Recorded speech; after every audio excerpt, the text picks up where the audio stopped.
ওই মোল্লার নির্ঘাত জাহান্নামী। সেই সমস্ত মোল্লার পাল্লায় পইরা ইসকা মিলাদের মজলিসে বাধা দাও, তাই না?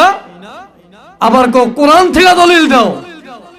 আসো আবার দলিল কোরআন থেকে শুনো, দেখো কিতাব যাদের কাছে আছে মিলিয়ে নেন। আলেম ভাইরা মিলান। নিজামউদ্দিন জিহাদি কিতাব থেকে দলিল দেওয়ার জন্য অল টাইম প্রস্তুত। মুফতি শিহাবুদ্দিন যুক্তিবাদীরা নরম পাইছো, তাই না? শিহাবুদ্দিন যুক্তিবাদী নরম মনে মানুষ, তাকে নরম পায়া যা ইচ্ছে তাই করতে পারবা। আমার নিজামউদ্দিন জিহাদির সামনে এই কাজ করতে পারবা না। নিজামউদ্দিন জিহাদি রাসূলুল্লাহর শানে বেয়াদবি এটা বরদাস্ত করবে না। রাসূলুল্লাহ সাহাবায়ে কেরামদের শানে বেয়াদবি করলে তার মতো মোল্লাকে লাথি মেরে ফেলে দিই স্টেজ থেকে আমি, আর তোমার মতো মোল্লাকে আমি ছাইরা দেব। এটা হয় নাকি? এটা হয় নাকি? যেই নবী আমার ঈমান, যেই নবী আমার জন্য কান্নাকাটি করছে, কান্নাকাটি করতেছে, করবে, যেই নবী আমাকে শাফাআত করে জান্নাতে দিবে, সেই নবীর শানে বেয়াদবি করবা, আর তোমার মতো দেড় বাড়ির মোল্লা, তোমার মতো দেড় পাতার মোল্লাকে আমি ছাইরা দেব। এটা হয় নাকি? কোশ্চেন কালো সম্ভব না। আমার কথা অনেকে রাগ হতে পারেন, ভাই রাগ হলে আমার কিছু আসে যায় না। দলিল দেয়, কথা বলে যে রাসূলুল্লাহ জামানায় ছিল না, মিলাদ নবীজির জামানায় ছিল না, বেদাত। আচ্ছা ঠিক আছে, বেদাত মানলাম, তাহলে কি করব? ছেড়ে দেব। এই তো এটাই যুক্তি। নবীজির জামানায় ছিল না, অতএব বেদাত, তার মানে মিলাদ শরীফ তোমরা পড়ো না, এটা তোমরা বাধ্য। এটাই যুক্তি। আচ্ছা এবার আমি আরেকটা বেদাতের সঙ্গে, ভয়ঙ্কর একটা বেদাতের সঙ্গে আপনাদেরকে শরীক করে দিচ্ছি, যুক্ত করে দিচ্ছি। বলবেন নবীজির জামানায় মিলাদ ছিল না, সওয়াবের আশায় পড়ো, অতএব এটা বেদাত, ছাড়তে হবে। আচ্ছা আপনারা একটু জবাব দেন, মিলাদ শরীফ পড়েন কি পাপের লেগে না সওয়াবের লেগে? বেদাত। বেদাত বাদ দিবেন, আমিও বাদ দেব, আমি এখন থেকে বাদ দিয়ে দিব। তবে হ্যাঁ, আপনাকে কিছু বেদাতের কথা স্মরণ করে দিচ্ছি। আপনি আগে আপনার বেদাতটা বাদ দেন, তারপর আমি বাদ দেব। এলাকায় ইমাম সাহেব হুজুর আসেনি, মসজিদে ইমাম সাহেবদেরকে খাওয়াননি আপনারা?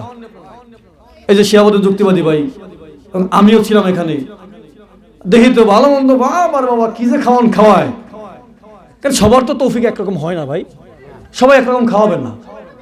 অনেকে চিন্তা করে মাসে একবার খাওয়াবো হুজুরে, খারাপ খাওয়াম কে লিখা, যদ্দূর সম্ভব অদ্দূর বালা খাওয়াবো, ঠিক না? একেবারে না পারলো একটা ডিম ভেজা খাওয়ায়, না পারলেও ডিম ভেজা খাওয়ায়। ইমাম সাহেবকে খাওয়ান সওয়াবের আশায় না গুনার লাগা? নবীর জামানায় ছিল না বেদাত, সাহাবীর জামানায় ছিল না বেদাত, এটা ফেলে দেন, এটা বাদ দেন, এই বেদাতকে পরিহার করেন। এরপর আসেন মিলাদের বেদাতে, এরপর আসেন, এটা সবচেয়ে জঘন্যতম বেদাত। না নবীজি নামাজ পড়ে খাবার খাইছেন সাহাবীদের ঘরে, না সাহাবীরা নামাজ পড়ে খাবার খেয়েছেন, না কেউ খাইয়েছেন, না কেউ খাওয়াইছেন। বাদ দেন, বাধা দেন না কেন? এটা বাধা দেন না কেন? নরম পাইছো সুন্নিদেরকে না? খালি মিলাতে বেদাত, এটাই বেদাত, সেটাই বেদাত। ও সুন্নিরা করলে বেদাত, আর তোমরা একটা বেদাত হয় না, তাই না? এই ভিতরে কে কথা বলবেন না? একজন মহিলা কথা বলবেন না এখানে। একজন যাইতে থামান না, এখন একটু আনলে মাছ দেন কিনা মাছ বিক্রি করবে না। ভালো করে শুনবেন, একটা শোনাইলাম, ইমাম সাহেবকে বেতন দেন সওয়াবের আশায় না গুনার লাগা? সওয়াবের নিয়ত করে না গুনার লাগা? না কে কে আছেন যে আমার আমল নামায় 10টা গুনাহ হোক, আমি 10 টাকা দিলাম হুজুরে? কেডা আছেন হাত তুলেন। ইমাম সাহেবকে বেতন দিলাম, আল্লাহ তাআলা যদি চায় সওয়াব দিবেন, এই নিয়তে কে কে দেন দেখি?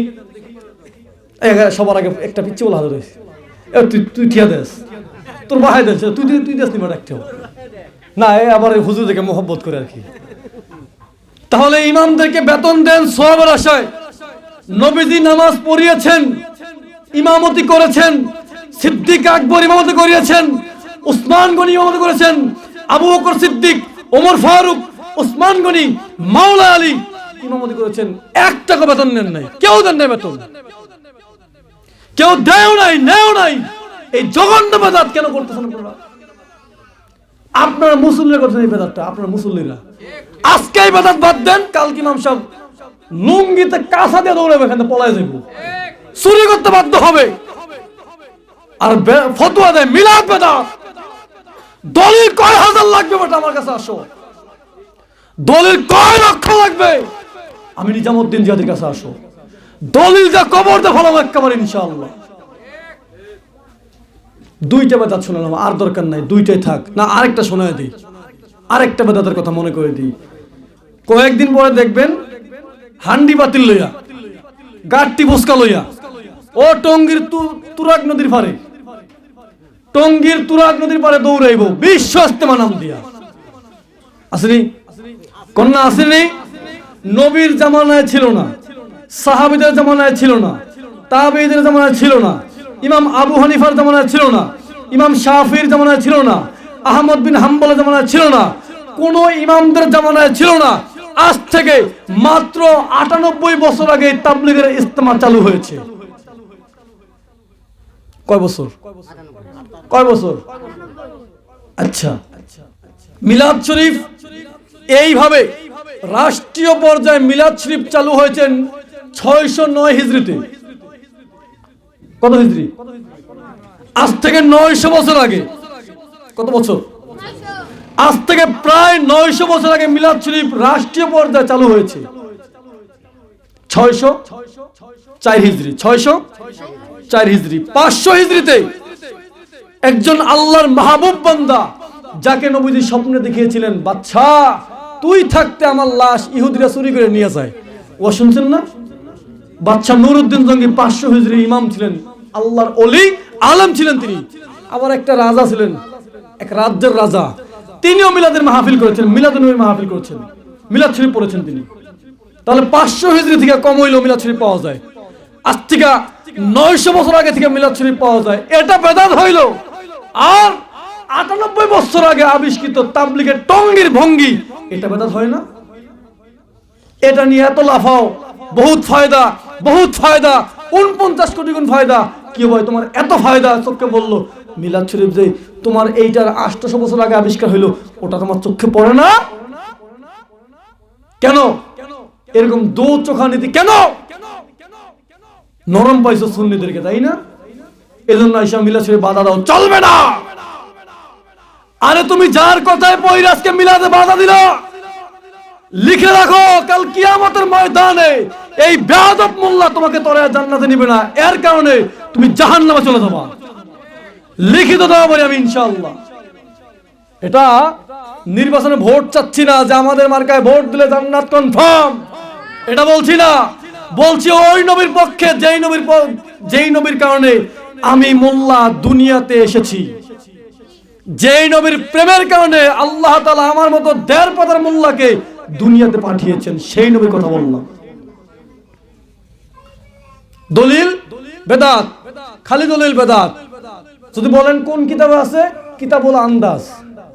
দলিল দিছি এমন এক কিতাব থেকে যেই কিতাবের কোনো নামগন্ধ নেই, অস্তিত্ব নেই, কিতাবুল আন্দাজ। আন্দাজে ফতোয়া দিছি, বেদাত চলবে না।